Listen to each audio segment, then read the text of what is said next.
watamani uonje ule mkate, ndiye mkate wa uzima. Neno lake ni maonyo, tena ni asali tamu. Watamani uonje ule mkate, ndiye mkate wa uzima. Neno lake ni maonyo, tena ni asali tamu.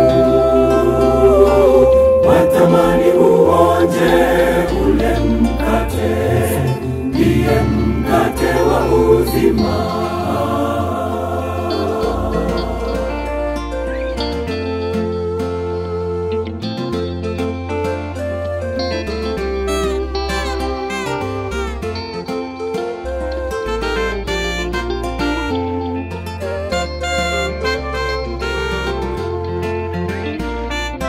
Tuwasili kwenye kisa cha mitume, Yesu alipowafundisha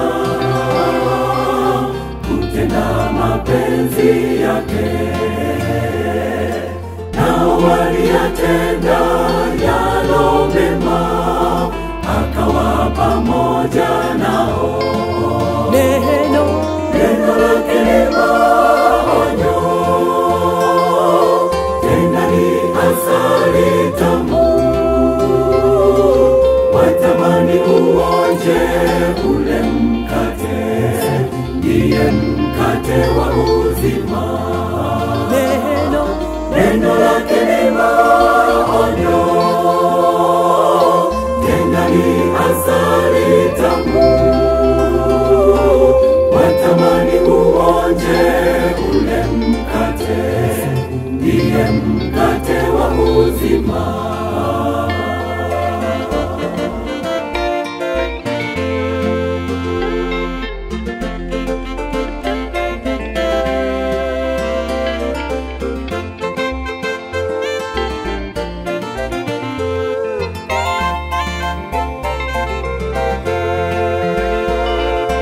Sasa na tukumbuke ya mitume, tuyarejeshe kwetu sasa.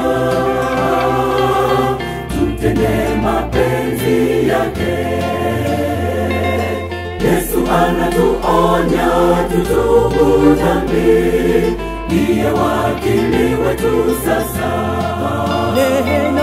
Neno lake ni maonyo, tena ni asali tamu. Watamani uonje ule mkate, ndiye mkate wa uzima. Neno lake ni maonyo,